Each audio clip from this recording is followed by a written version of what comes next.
इंदौर में करोड़पति मांगीलाल का नाम अचानक चर्चा में आया। उन्होंने नोटिस जारी कर कहा, मैं कोई भिखारी नहीं हूँ। मेरी फोटो सोशल मीडिया पर गलत तरीके से वायरल की गई। परिजनों का कहना है कि मांगीलाल सराफा बाजार में अपने लोगों को दिए गए ब्याज के पैसे वसूलने जाता था।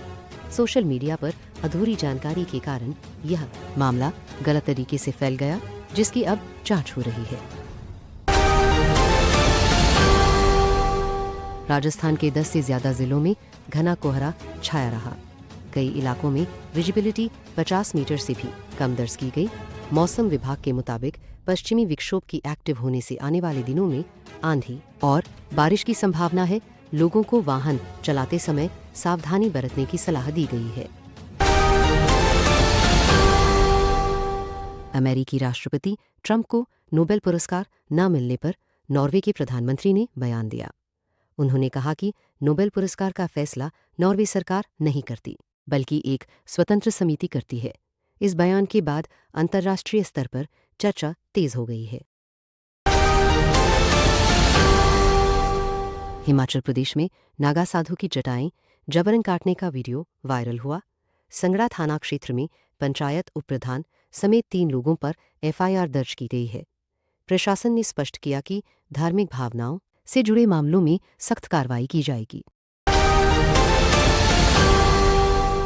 उत्तर भारत में ठंड का प्रकोप जारी है। यूपी के 10 शहरों में घना कोहरा छाया हुआ है। उत्तराखंड के औली में तापमान गिरकर -8 डिग्री सेल्सियस तक पहुंच गया है। लोगों को ठंड से बचाव की सलाह दी गई है। अहमदाबाद नगर निगम ने वानरवट तालाब के आसपास बड़ी कार्रवाई की। 430 रिहायशी और 30 कमर्शियल स्ट्रक्चर ध्वस्त किए गए। नगर निगम का कहना है कि यह कार्रवाई अवैध निर्माण के खिलाफ की गई। अमेरिका ने ग्रीनलैंड में मिलिट्री एयरक्राफ्ट भेजे और पिटोफिक स्पेस पर तैनाती बढ़ाई। डेनमार्क ने भी जवाब में अपने सैनिक तैनात किए।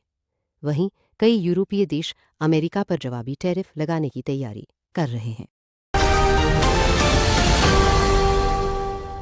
ब्रिटिश एनजीओ ऑक्सफैम ने भारतीय आरक्षण प्रणाली की तारीफ की। रिपोर्ट में कहा गया कि भारत कमजोर वर्गों को आगे बढ़ा रहा है, जबकि दुनिया के कई देशों में अरबपति सत्ता पर कब्जा कर रहे हैं। इस रिपोर्ट पर वैश्विक बहस शुरू हो गई है। बीएमसी मेयर पद को लेकर शिवसेना ने फिर से दावेदारी पेश की है। डिप्टी सीएम एकनाथ शिंदे ने कहा कि कार्यकर्ताओं की इच्छा है कि बाल ठाकरे जयंती पर शिवसेनक मेयर बने। यह बयान राजनीतिक हलकों में काफी अहम माना जा रहा है। गुवाहाटी में एक कारोबारी के घर 40 मिनट तक लूटपाट चली। 4 नकाबपोश बदमाशों ने हथियारों के बल पर पत्नी और ड्राइवर को बंधक बनाया।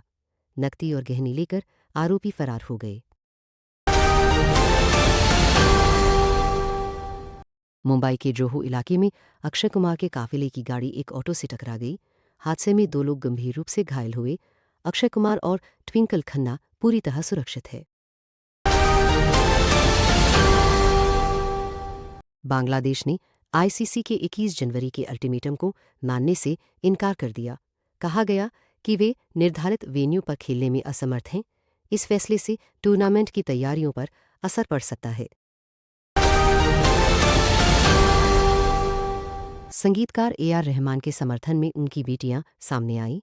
उन्होंने कैलाश मेनन का पोस्ट शेयर कर पिता का बचाव किया। सांप्रदायिक बयान को लेकर यह विवाद सोशल मीडिया पर गरमाया हुआ है।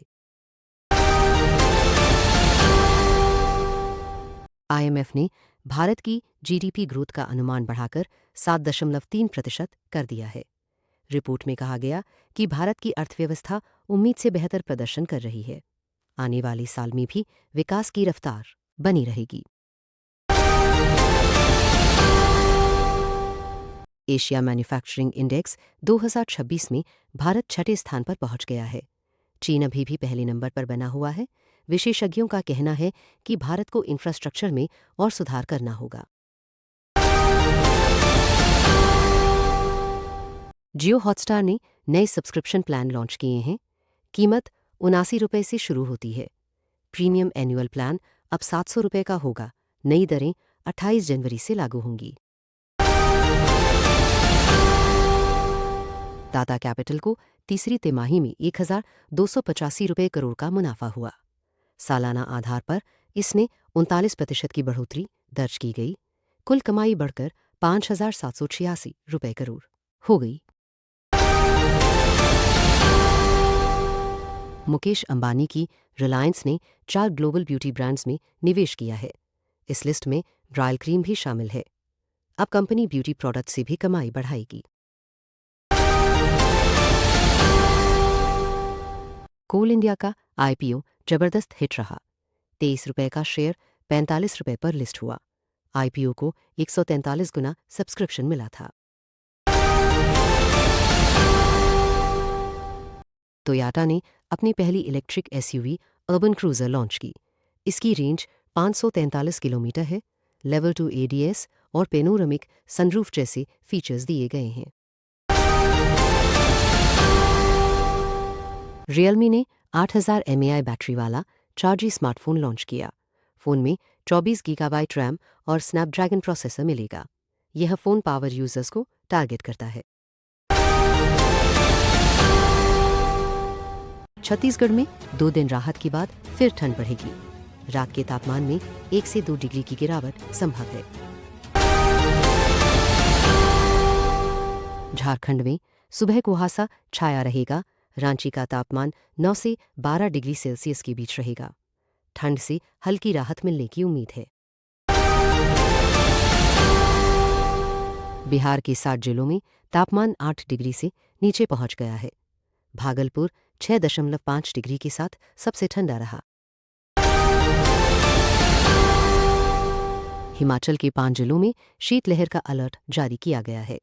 जनवरी के आखिरी सप्ताह में तेज सर्दी और बर्फबारी की संभावना है। शुभमन गिल रणजी ट्रॉफी का दूसरा राउंड खेलेंगे। आरसीबी लगातार 5वीं जीत के साथ WPL प्लेऑफ में पहुंची।